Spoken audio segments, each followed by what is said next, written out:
Detuvo a una mujer negra que corría hacia una emergencia de vida o muerte y exigió ver su identificación, convencido de que era una impostora o una intrusa. Lo que el oficial Rohr no sabía era que la mujer con uniforme de trabajo era la doctora Elena Vargas, directora médica, ex jefa de cirugía y la máxima autoridad médica en toda la instalación de 1.500 camas. Las imágenes de las cámaras de seguridad del Hospital del Corredor Pico serían revisadas por autoridades federales, abogados laboralistas, la junta directiva del hospital, y eventualmente se convertirían en un escalofriante ejemplo utilizado en sesiones de capacitación de las fuerzas del orden en todo el país sobre cómo el sesgo racial ciega a los oficiales ante las credenciales profesionales más obvias. En menos de 7 minutos, la carrera de 4 años de Rohr quedaría permanentemente destruida. En 9 meses, la ciudad y la empresa de seguridad contratada pagarían a la doctora Vargas más de $4.2 millones para resolver una demanda que alegaba discriminación, detención ilegal e interferencia con la atención al paciente. Pero en ese momento, de pie justo afuera de la unidad de cuidados intensivos pediátricos, Scott Rohr solo vio a una mujer negra con uniforme de trabajo que se movía demasiado rápido. Parecía sospechosa y necesitaba ser controlada. Estaba a punto de aprender que confrontar a alguien durante un código azul porque no encaja en su imagen sesgada de un ejecutivo de hospital tiene consecuencias irreversibles. Antes de continuar, necesito que hagas algo. Deja un comentario y dime desde dónde estás viendo. Y por favor, presiona ese botón de suscripción ahora mismo porque historias como esta necesitan ser compartidas y tu apoyo nos ayuda a sacar más verdad a la luz. La doctora Elena Vargas tenía 48 años y era una de las figuras más respetadas en la administración hospitalaria moderna. Tenía un título de doctora en medicina de la Facultad de Medicina de Harvard. Completó su residencia quirúrgica en Johns Hopkins y se especializó en cirugía de cuidados intensivos, centrándose en casos cardíacos complejos en pacientes pediátricos. Durante 15 años había sido cirujana en ejercicio, conocida por su precisión, su calma bajo presión y su capacidad para tomar decisiones en fracciones de segundo que salvaban vidas. Hace 4 años había sido reclutada de regreso al Hospital Universitario Metropolitano, donde una vez había sido jefa de cirugía para asumir el cargo de directora médica. Como directora médica, Elena supervisó todos los servicios clínicos, un personal médico de 1.200 médicos y un presupuesto de investigación que superaba los $500 millones. Formaba parte de la junta directiva del hospital, informaba directamente al director ejecutivo y era responsable de garantizar la más alta calidad de atención al paciente en todo el extenso sistema universitario. Sus supervisores la llamaban visionaria. Sus colegas la llamaban implacable. Era una de las pocas directoras médicas latinas en importantes hospitales universitarios a nivel nacional. Un hecho que llevaba no como una insignia de honor, sino como un recordatorio constante de que había pasado toda su carrera luchando contra las suposiciones sobre quién pertenecía a posiciones de tal inmensa autoridad. En esta noche particular de martes, Elena estaba en su oficina administrativa del 3er piso, vestida con cómodos uniformes de trabajo azules, su atuendo tradicional para el papeleo nocturno, cuando sonó la alarma de código azul directamente encima de ella.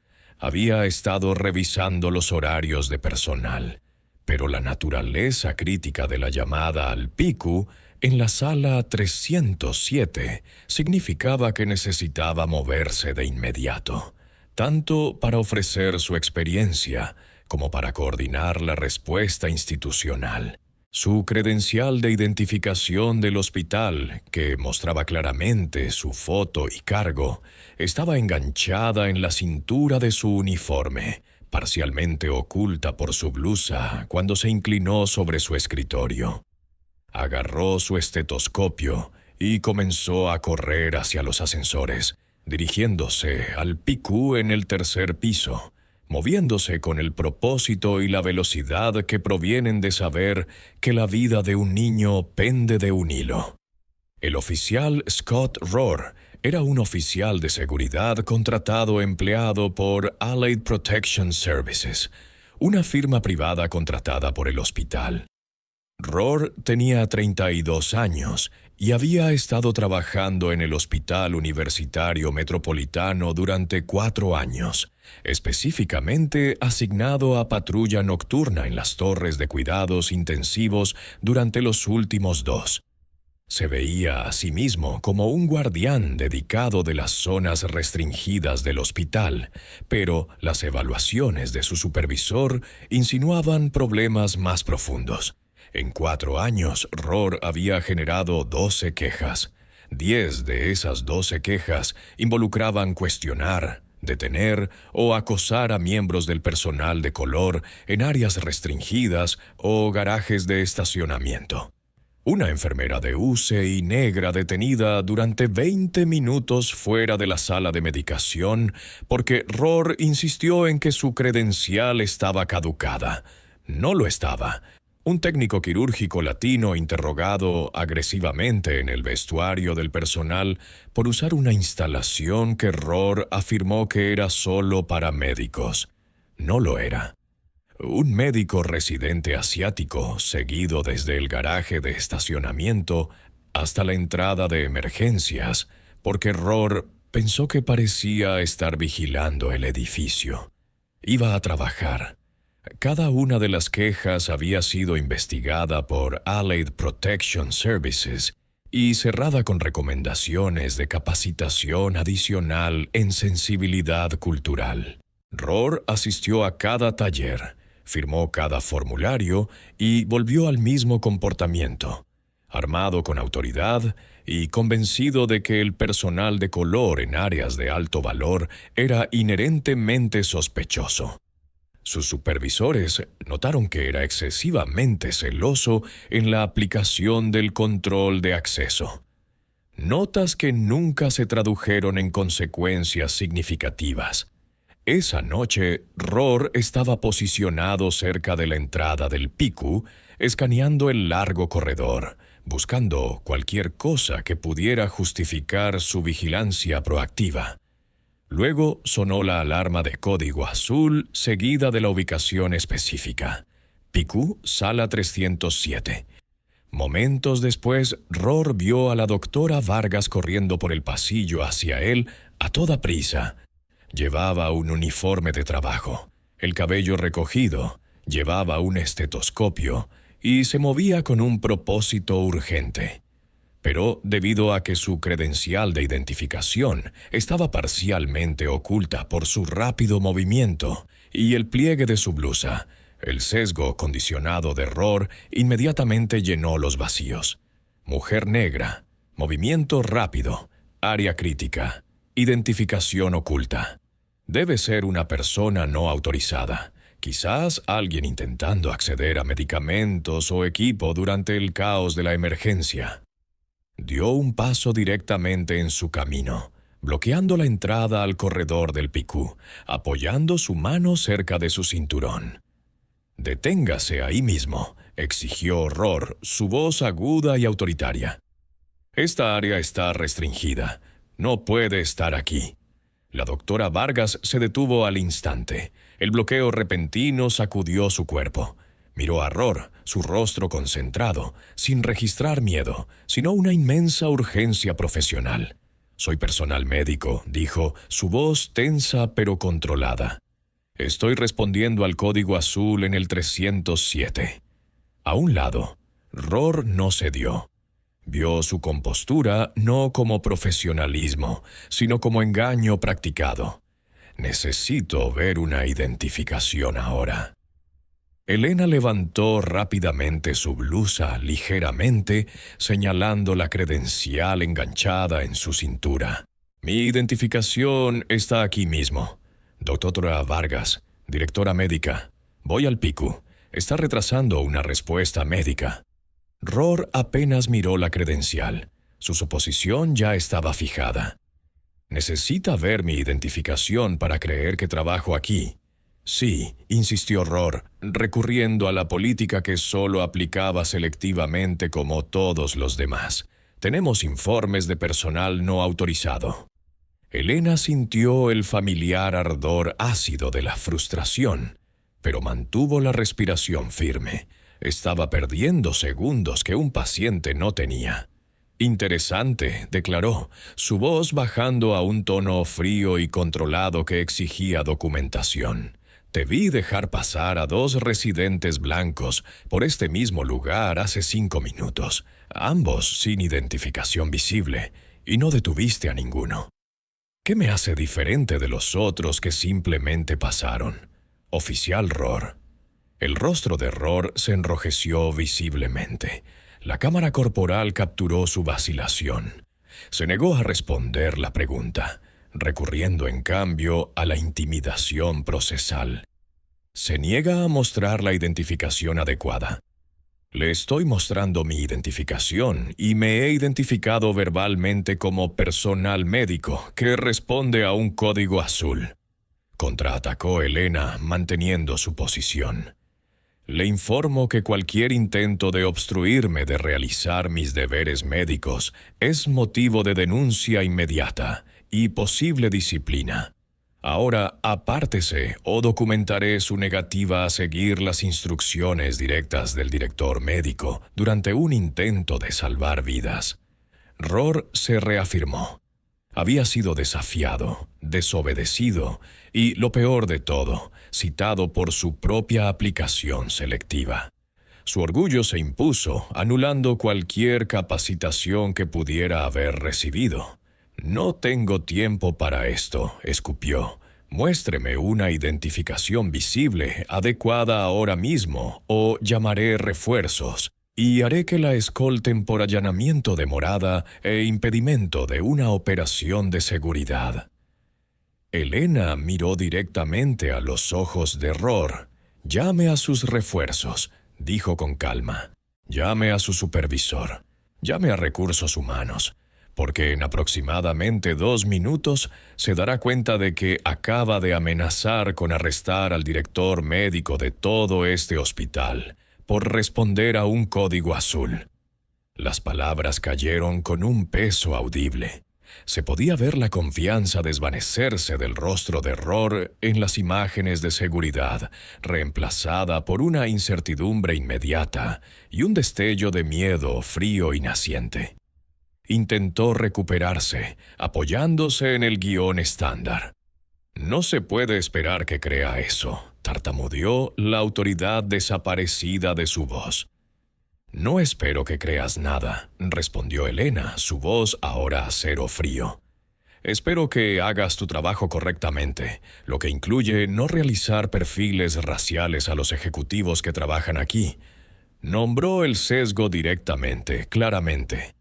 «Me detuvo porque soy una mujer latina con uniforme de trabajo moviéndome rápido, y decidió que era sospechosa a pesar de mi credencial y mi urgencia». «Eso no es seguridad, oficial Rohr. Eso es discriminación». De repente, la puerta del PICU se abrió de golpe. El doctor Alan Chu, el médico tratante del PICU, salió frenético. «Doctora Vargas», gritó, viéndola bloqueada por el guardia de seguridad. «Gracias a Dios. Tenemos un paciente en crisis en el 307. La laceración es grave. Necesitamos intervención quirúrgica ahora. ¿Qué está pasando aquí?»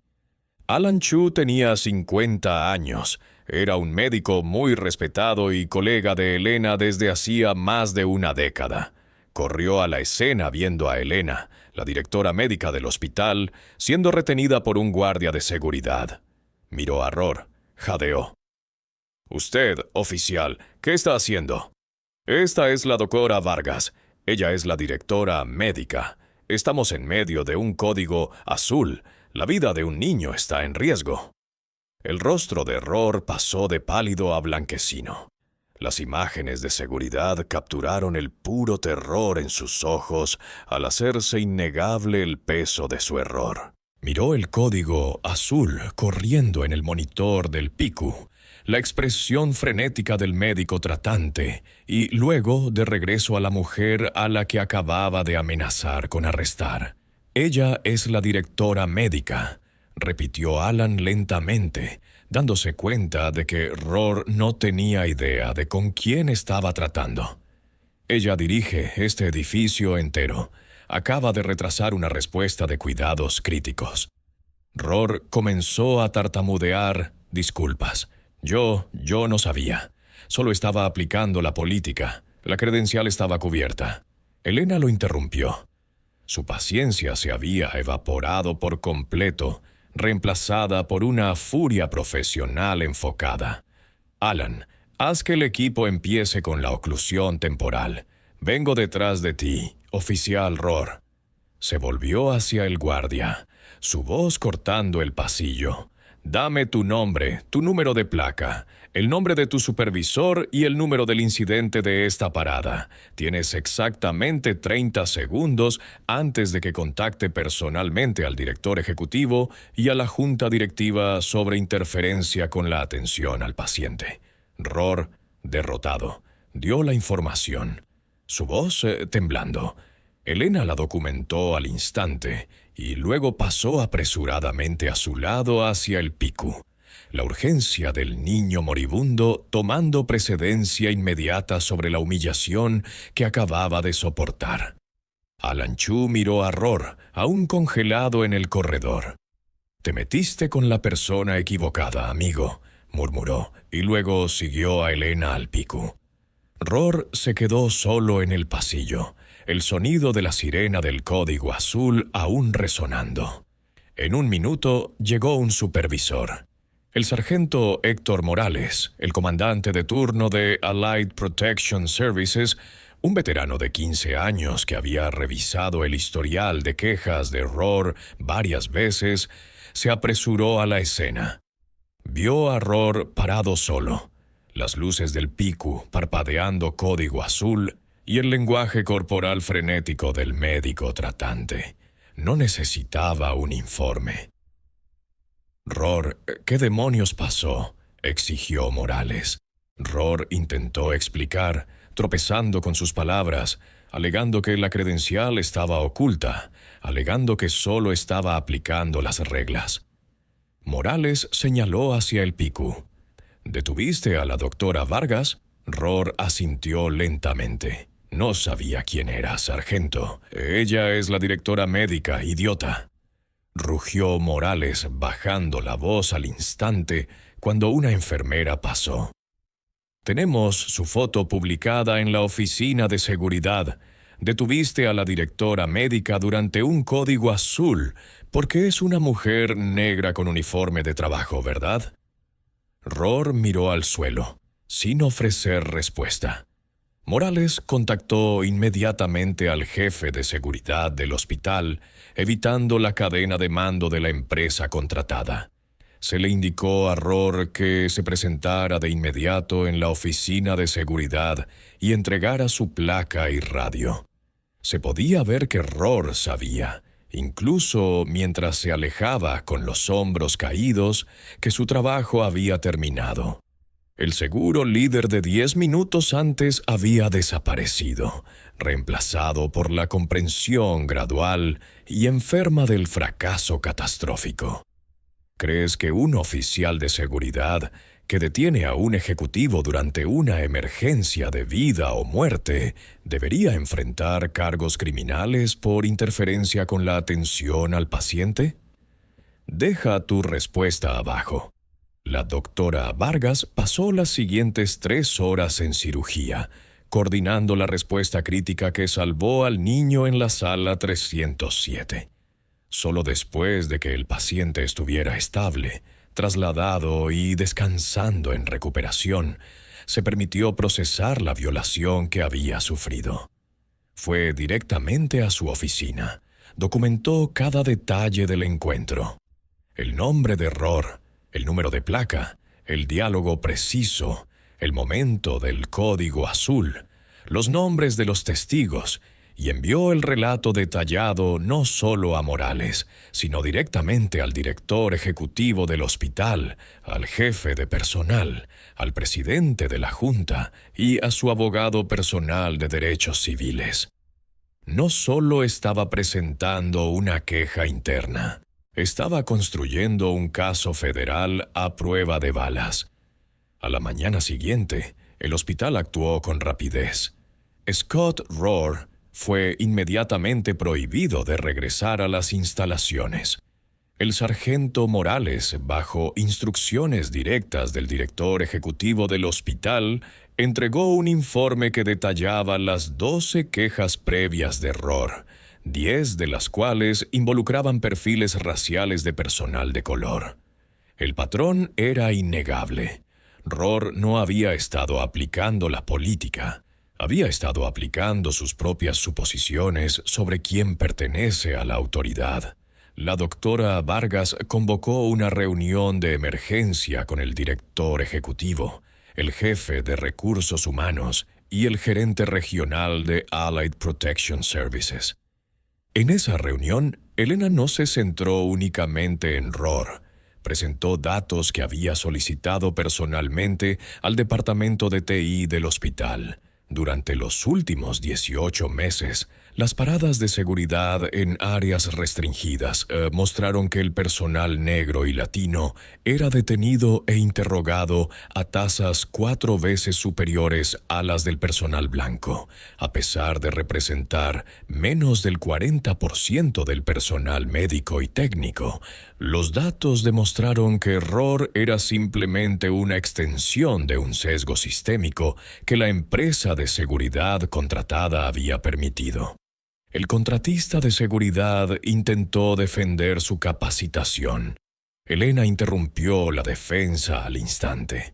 Declaró claramente que si su capacitación producía guardias que no podían reconocer al director médico o que aplicaban selectivamente las políticas basándose en la raza, su contrato no solo era inútil, sino que dañaba activamente la misión y la cultura del hospital.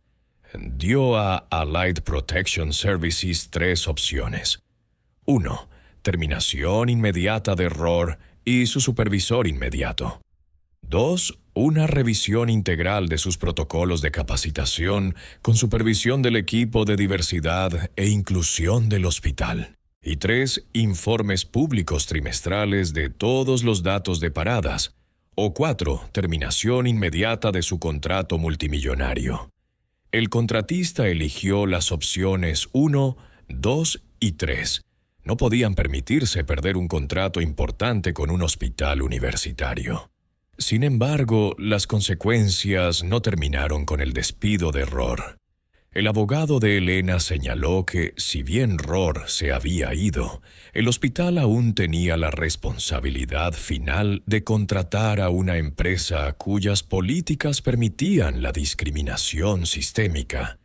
Elena, que había pasado su carrera lidiando con microagresiones y negación institucional, sabía que, sin consecuencias financieras, las instituciones rara vez lograban un cambio genuino y duradero.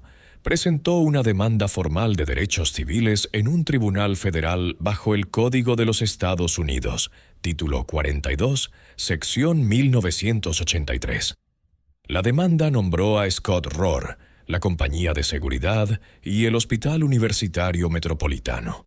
Las acusaciones fueron devastadoras: perfilamiento racial, detención ilegal, imposición intencional de angustia emocional y, lo más poderoso, interferencia deliberada con la atención al paciente. Los abogados del hospital revisaron la evidencia. Las imágenes de las cámaras de seguridad capturadas desde múltiples ángulos en el corredor del PICU, completas con audio del Dr. Chu gritando sobre el código azul y las balbuceantes no justificaciones de Rohr, eran indefendibles. La directora médica, muy respetada, Respondiendo a una emergencia de vida o muerte, detenida por un oficial de seguridad con un patrón documentado de sesgo. La imagen era catastrófica. Si esto llegaba a juicio, el jurado vería a una médica profesional dedicada a salvar la vida de un niño siendo tratada como una criminal en su propio lugar de trabajo. Todo porque no encajaba en el estereotipo sesgado de Rohr. La ciudad llegó a un acuerdo rápidamente. 9 meses después del incidente, la doctora Elena Vargas recibió una indemnización de $4.2 millones. El acuerdo no incluía admisión de culpa, pero el pago financiero y las reformas posteriores obligatorias dijeron mucho. Scott Rohr fue despedido formalmente 11 semanas después del incidente. La carta de despido fue explícita y definitiva. El oficial Rohr demostró un patrón sostenido de perfilamiento racial documentado a través de 12 quejas durante 4 años. Su detención del director médico durante un código azul de emergencia, a pesar de la clara identificación verbal, constituyó mala conducta grave, detención ilegal e interferencia deliberada con la atención crítica al paciente. Sus acciones violaron la política del departamento, la confianza institucional y las protecciones constitucionales. Su empleo se rescinde de inmediato. El nombre de Rohr fue ingresado en el Índice Nacional de Desertificación, asegurando que nunca más trabajaría en seguridad ni en fuerzas del orden con licencia. Intentó apelar, pero el asesor legal de la compañía de seguridad, enfrentado con el video del Código Azul, retiró su apoyo. Rohr emitió una breve declaración a través de un abogado. Cometí un grave error de juicio durante una situación de alto estrés. Permití que mis suposiciones anularan el procedimiento adecuado y causé daño a la doctora Vargas y a la comunidad hospitalaria. Acepto la responsabilidad y me disculpo. La disculpa llegó demasiado tarde y significó muy poco. El Hospital Universitario Metropolitano enfrentó un intenso escrutinio. Como Allied Protection Services, el proveedor contratado, mantuvo a Rohr en plantilla durante 4 años, a pesar de 12 quejas que mostraban un patrón obvio de perfilamiento racial dirigido al personal de color. ¿Por qué la administración del hospital no intervino antes para abordar el patrón de quejas contra su propio personal? La subsiguiente revisión de asuntos internos, realizada bajo el escrutinio del equipo legal de Elena, confirmó un fallo en todo el sistema.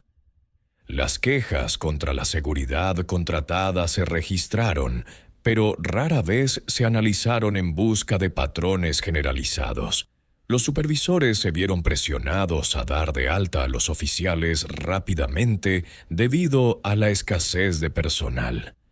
No existía un mecanismo eficaz para apartar a los agentes con quejas documentadas y reiteradas de perfilamiento racial de puntos críticos de control de acceso. Las reformas se anunciaron 8 meses después. Se implementó una formación obligatoria sobre sesgos implícitos, enfocada específicamente en entornos profesionales y el reconocimiento de la jerarquía. La oficina del director médico, Simio, obtuvo supervisión obligatoria y poder de citación sobre todos los datos de paradas de seguridad desglosados por raza y ubicación. Cualquier agente de seguridad con 3 o más quejas relacionadas con perfilamiento racial sería asignado inmediatamente a tareas administrativas de escritorio en espera de una reevaluación psicológica y posible despido. El hospital creó un nuevo puesto de director de diversidad que reportaba directamente al director ejecutivo, CEO, y estaba facultado para auditar todos los contratos con terceros en busca de prácticas discriminatorias. La doctora Elena Vargas testificó ante una audiencia conjunta del ayuntamiento y la junta directiva del hospital. Su testimonio fue medido, fáctico y devastadoramente efectivo. Soy la directora médica de esta institución. Tengo la máxima autoridad en cuanto a la atención al paciente y la supervisión médica. Estaba respondiendo a un código azul. Un niño estaba a minutos de morir, y el oficial Rohr físicamente bloqueó mi camino.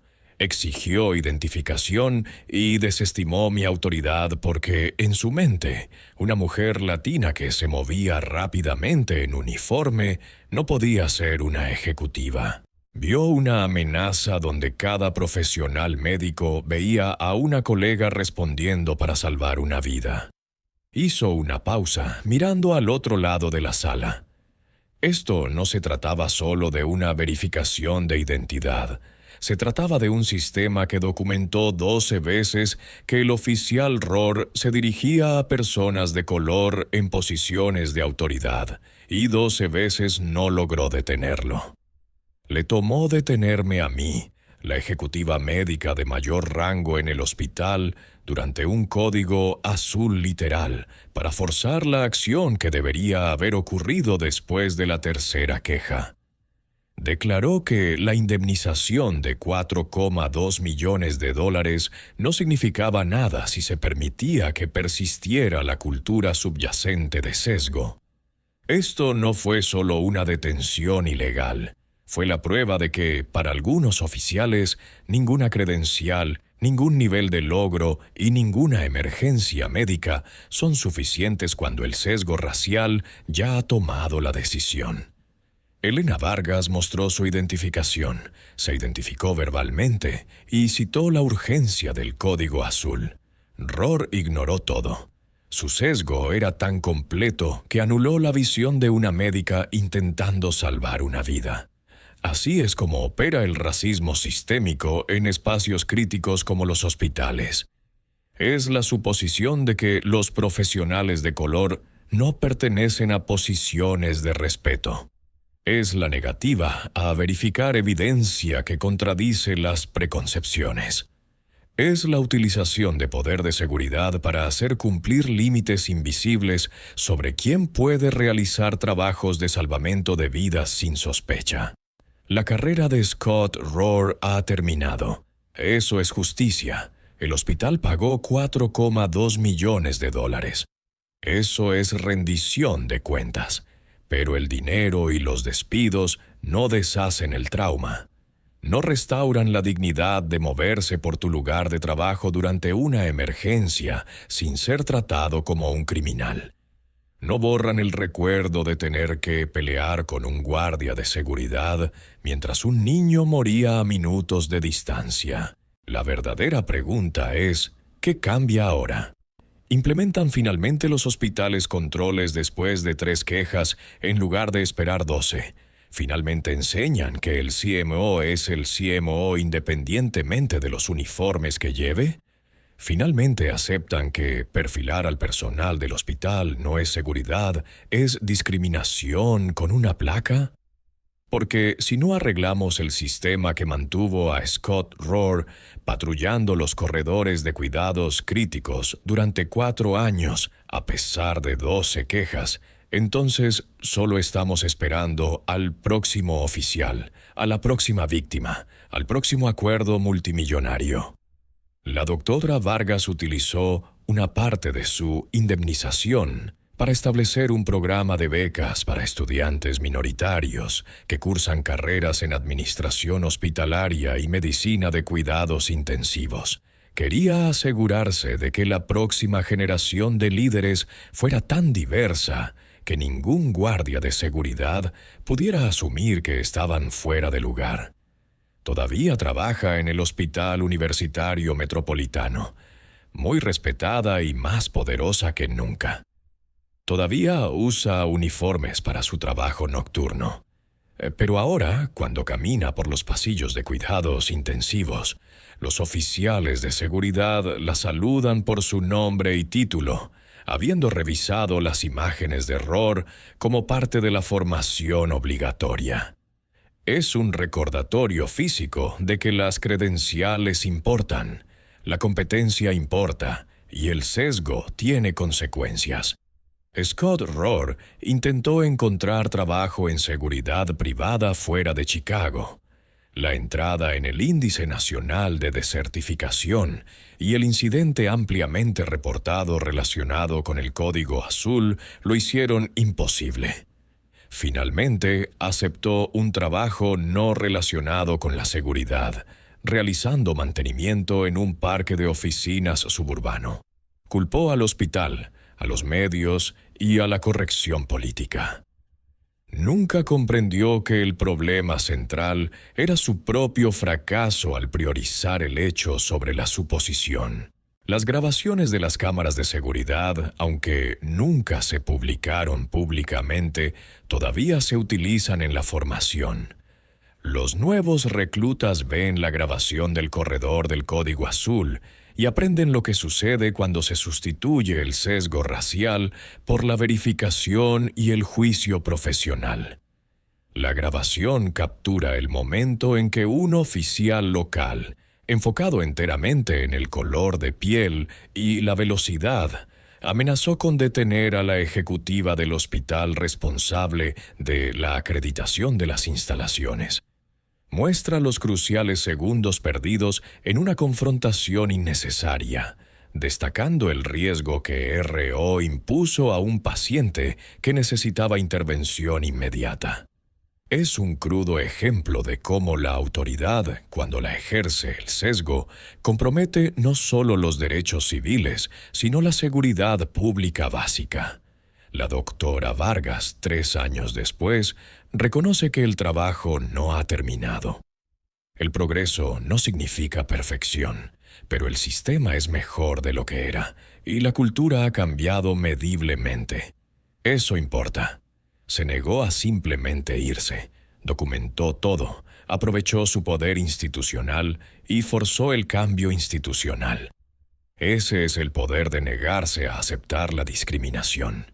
Enseñó a todos los involucrados, desde el contratista de seguridad hasta el ayuntamiento, que la dignidad es la base y que salvar la vida de un niño tiene prioridad sobre las suposiciones raciales de un guardia de seguridad.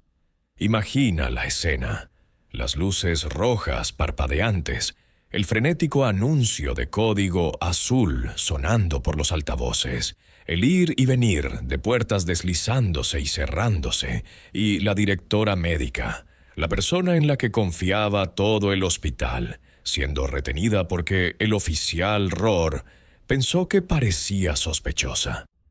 Creó un momento de profundo riesgo para la seguridad pública y una violación constitucional, todo mientras llevaba una placa que se suponía que debía proteger las instalaciones.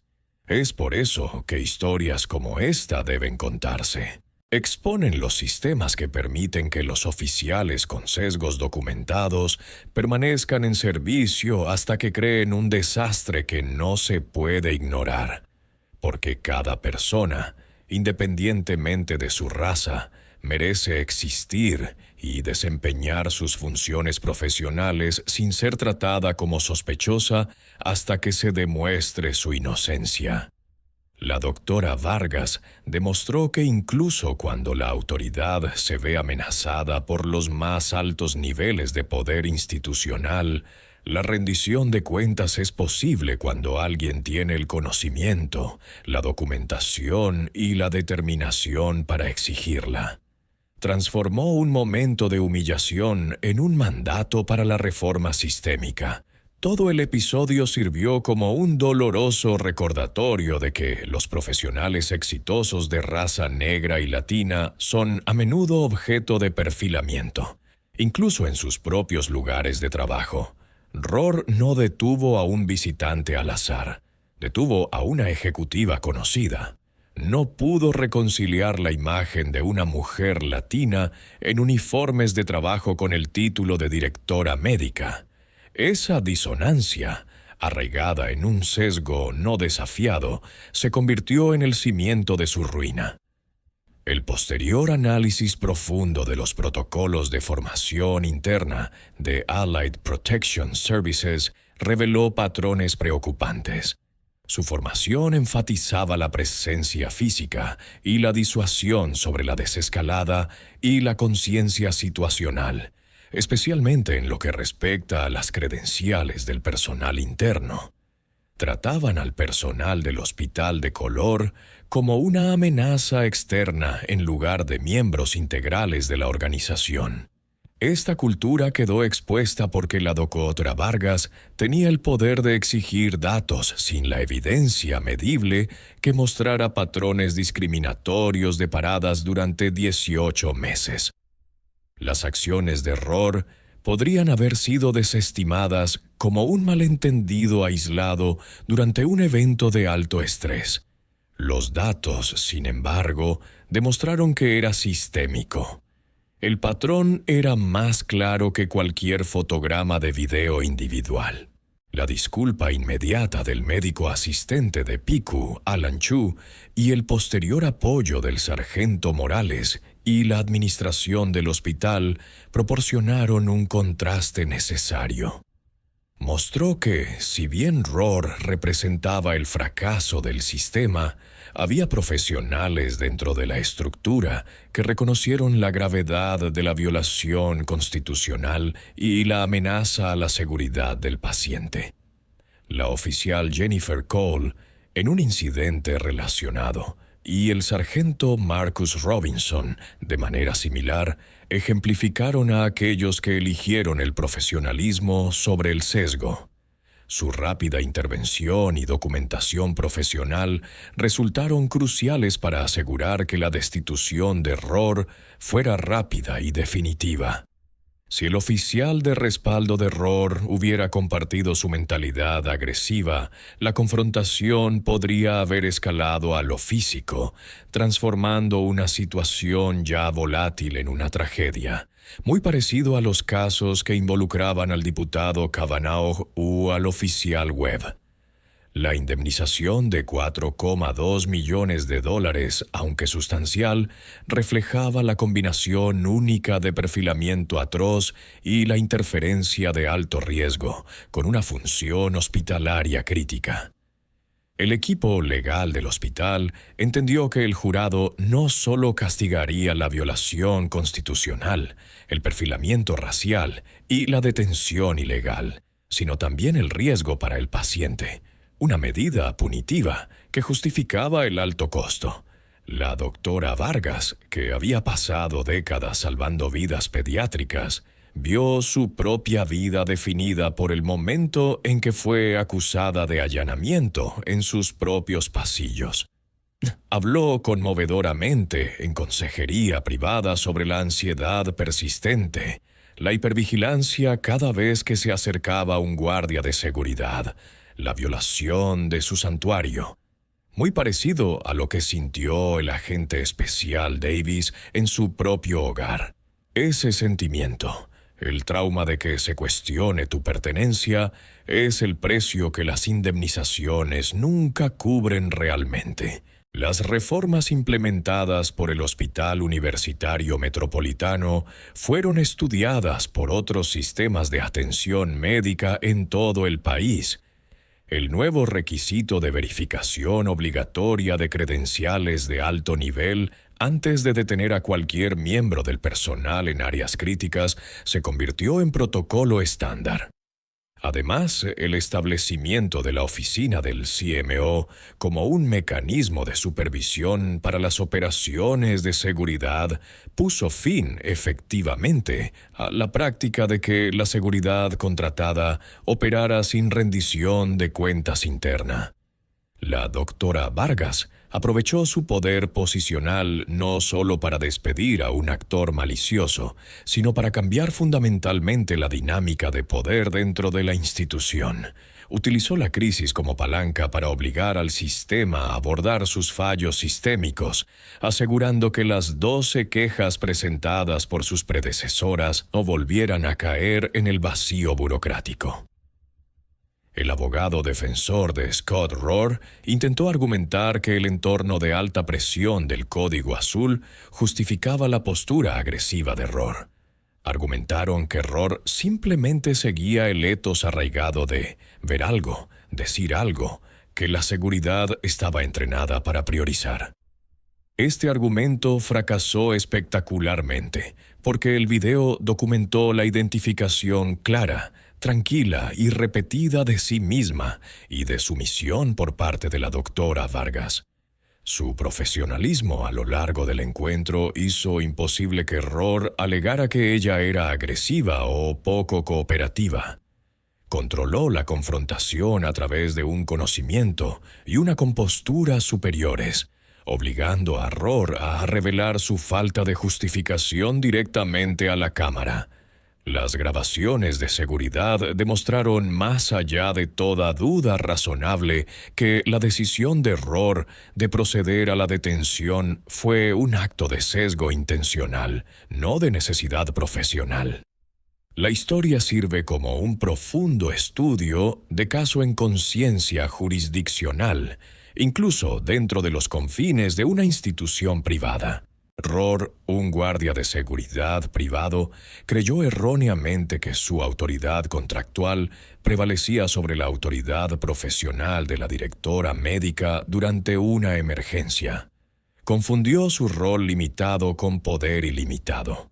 La doctora Vargas, al igual que el agente especial Blake o el abogado Banks, entendió que las credenciales definen la jurisdicción y los límites profesionales.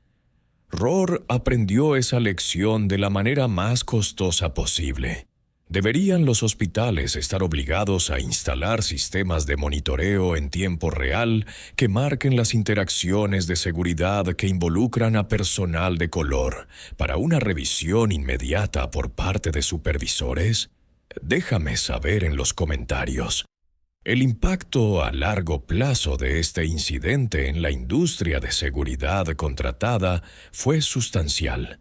Allied Protection Services perdió el lucrativo contrato del Hospital Universitario Metropolitano. La noticia se extendió por la industria de la salud. Los hospitales no querían el riesgo de pasivos multimillonarios similares. Los nuevos contratistas de seguridad que asumieron las cuentas hicieron de la formación sobre sesgos y el reconocimiento de ejecutivos sus principales prioridades. Ese es el efecto dominó de la rendición de cuentas. Un incidente manejado correctamente puede cambiar el enfoque de una industria entera hacia la discriminación. Demostró que defenderse contra la injusticia no se trata solo de vindicación personal. Se trata de forzar un cambio necesario que proteja a la próxima generación de profesionales. La doctora Vargas, la cirujana pediátrica, se convirtió en la defensora renuente, utilizando su experiencia traumática y el dinero de su indemnización para construir una base para la justicia institucional. La lección final es que el logro profesional y la competencia crítica no te eximen del sesgo racial. Pero cuando eres objeto de perfilamiento, conocer tus derechos, documentar todo y tener la determinación de luchar pueden desmantelar los sistemas que permitieron que el sesgo floreciera. Esto no se trataba solo de un código azul. Se trataba de la necesidad de exigir que la autoridad respete la dignidad de quienes se ganan su lugar.